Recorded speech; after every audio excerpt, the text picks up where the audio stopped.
Ladies and gentlemen, welcome to an interview with Kirsten Potenza, founder and CEO of Pound, the exciting high energy group exercise family based out of the US, but now with a global footprint.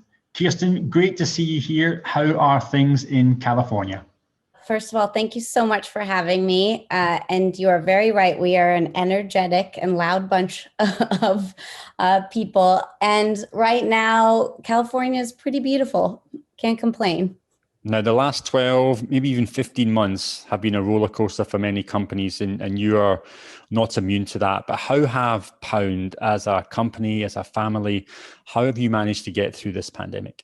I love that you used the word family because that's very much what it felt like. I think luckily our core values really revolve around human connection and mental health. So Pound held strong and provided something that was needed so badly in the last 18 months or however long it has been. When COVID hit, we pivoted like every company did. Our team at Pound banded together. I have to pause and just give them total kudos. I've never been prouder of my team for what they accomplished in the last 18 months. We turned out an on-demand platform that we had been working on for months. All of our trainings and our classes went virtual, which gave our instructors the ability to teach anywhere, anytime. And in turn, one of the silver linings was that it opened up their audience to the entire world. So in a very scary time, we all of a sudden saw, pros in Nashville taking pros classes in Jakarta.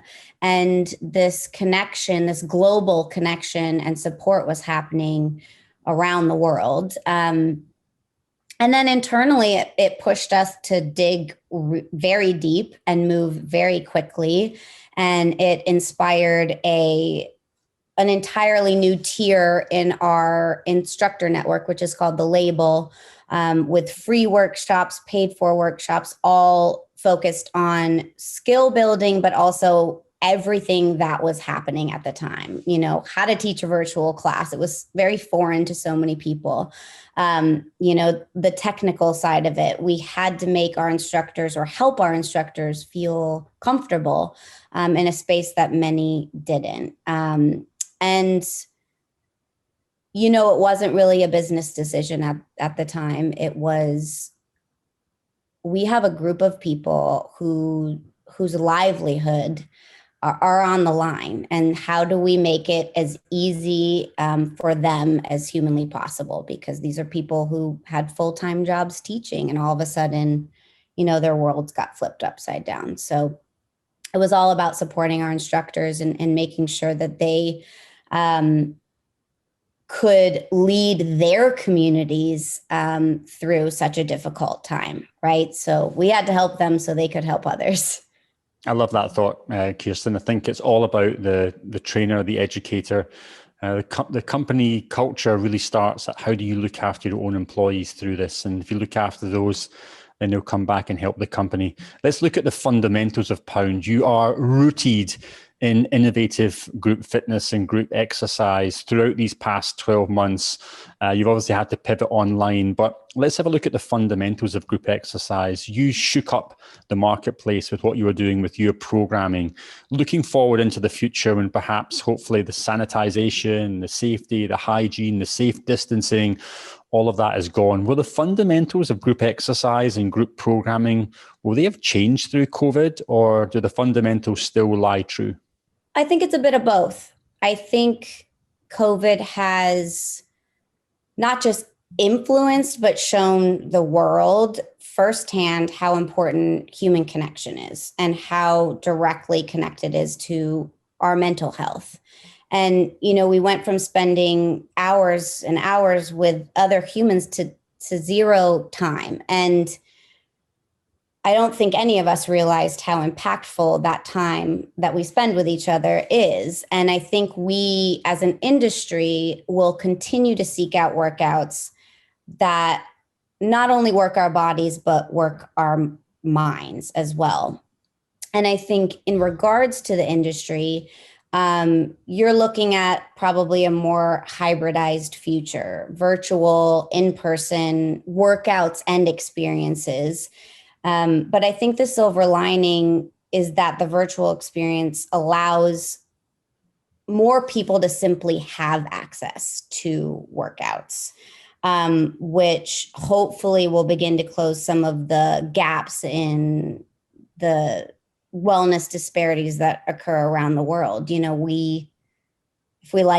whether we like it or not, fitness is exclusive and it usually costs money. And I think what happened throughout the last 18 months have hopefully opened that up. So I think you're seeing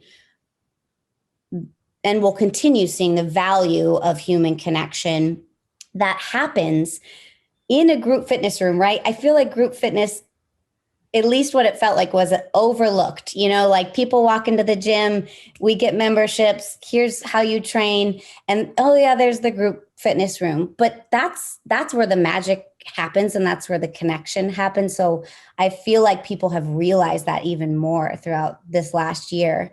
And I think mental health will play a much larger role.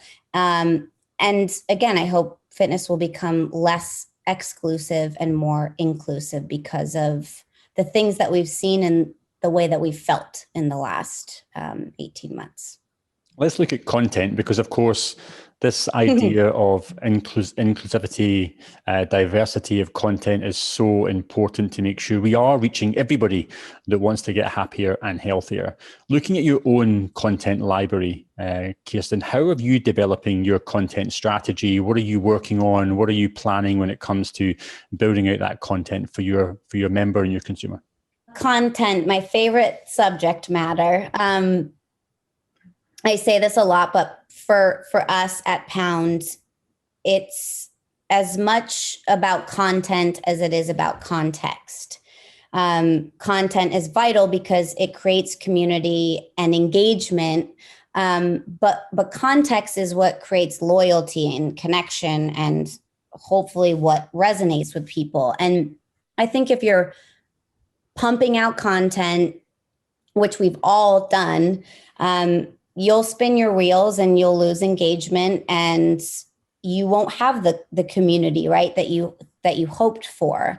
And what we do at Pound so much is, especially through the last year, is we just sit in a room and we say, it's not what we want, right? What do people actually need? How do we bring value to people's lives through content? And during COVID, and I'm sure beyond, people needed love. They needed joy. They needed support. They needed movement. And they needed each other. So that's what we really tried to bring through our content to our community. And it's really about listening. And I will say this, don't ever be afraid to ask too. I think we get so scared to bring our followers, our community in on what we're planning or what we want to plan. It's really, how do we democratize what we're doing? Do you guys want to see more of this? What do you need? Do you want challenges? Do you want more recipes? Whatever it may be, I think we also have to remember or not be afraid of bringing people in, you know? I love the idea of content and context. Very, very important that you get both right. You work with a lot of operators, naturally. Your content is in a lot of their facilities. You've saw them scramble over the past 12 months to try and future-proof their business and make sure it's looking good for the future. How have you managed to look over the last 12 months and invest to future-proof your own business? Our pros have always been number one. But when COVID hit, we knew that, again, people's lives and livelihoods were on the line, and being flexible with their needs had to come first. Pre-COVID, you cannot teach online. It is not allowed. We have to protect X, Y, and Z. But the reality was, this isn't a question. We have to provide this opportunity for our instructors. So I think it's equal parts knowing that we will have to continue to be flexible and understanding of the world and the way that it'll change. And making sure that we're reinvesting our time and our money into skill building and nurturing and growing our instructor network. Because if we get thousands and millions of instructors into our funnel and we don't support them and give them a place to grow and evolve, then, you know, it all falls short. And again, it's listening to them and understanding what their needs are. Let's look at the online space. Like you said, you've pivoted successfully into the digital world, and that must be fantastic news for everyone involved in the Pound family. How have you managed to differentiate yourself? There are a whole new world out there of competitors coming in that are creating content, not always creating context, but creating content and trying to push that out into the wider marketplace. How are you differentiating yourself? Something I did very early on was I stopped following anybody because I didn't want to be influenced by what anybody else was doing. I think sometimes when you see a company doing this or a person doing that, you begin to sway whether you think you are or not. And one of the things I'm really proud of at Pound is that we did stay true to our vision and our values. And we stayed the course and continued to be uniquely ourselves, which is, you know, we use words like badass and we're a little bit more edgy and outside of your comfort zone. And there's been so many times where we've been pressured into straying away from that or pulling back from that. So I think the fact that we've stayed true and not been afraid to do anything different will always set us apart. And, you know, we're lucky to have a really unique and very passionate community. And that has allowed us to grow steadily over the last 10 years as the trends kind of ebb and flow. And we've also always valued individuality and inclusivity, and will continue to do so as those things become more trendy and present in the industry. And I think the second is that we will hopefully always remain more than a workout. I think that's how you set yourself apart, right? It was always the goal to be a lifestyle. And one of my favorite Pound moments was standing in the back of the room at Crunch in LA after a couple of years with the baseball hat on and watching people after class, you know, with sweat all over their bodies and they're, you know, totally lit up and let's go to brunch and grab a cocktail, and friendship groups were formed and support systems were formed. And they were, you know, a group of people were going to a concert later, and that's what Pound is all about. And the amount of friends and connections and family members that have formed because of the workout, that's what will set anybody apart. So we'll continue to focus on those things. Let's look at the trainer, maybe the educator as well, maybe not just within Pound, Kirsten, maybe just across the whole marketplace. Many of them have lost their jobs. Many of them have been furloughed, maybe coming back on reduced hours. It's a very challenging time for them. And it's great to see that you've got so much focus on supporting your trainers and educators back into the world with opportunity, with upskilling, etc. But maybe looking over the wider training community, what challenges do you think they are still facing that we can help them overcome together? That's a great question. I think it lies in supply and demand, right? So we could easily only be focused on our instructors, but one of the other things that we've been doing is honestly just supporting and nurturing our venues, which is what we call our gyms and studios. In times that we didn't even need to step in, we stepped in because we knew that these were two groups of people who were in the same scenario that we were. What the bleep do we do? That's how every company felt, right? And we really just had to support each other and walk each other through it. So now that we're, nearing the end of it, I think it's all about building relationships and nurturing both sides. If there's not gyms to teach in, then there isn't a job opportunity for an instructor. So as a company, that's the way that we're looking at it. And another thing that I will say is, and I don't know if this is just me personally, but I feel like a lot of people really lost hope in the beginning. I personally felt like, well, everything's going virtual. We'll never go back. We'll never be with each other again. Not because we don't want to, but because the infrastructure has to be there to support it. But I think that as we got into the middle of the last 18 months, people started to realize the importance of human connection and how just pure magic it is. And as we get closer, there's more hope. And I think that, and I hope that gyms and instructors haven't lost hope, because there's a very bright future for everybody. And I think group fitness has an even brighter future than maybe it did before, because it is a very important place, and it provides something that's very needed now and always. Now let's look at today's marketplace. Let's look forward optimistically. We're going to pull everyone out of this as positively as we can do, with hope and with confidence. Yeah. There are lots of trends swirling around the market. Money's coming into technology. There's hybridization. There's digital acceleration. I mean, there's word after word that we're hearing. What trends are you following at the moment in time? Are they impacting how you're looking at your own business? What's currently taking up the back of your mind? Oh, I'm just going to go old soul on you right now.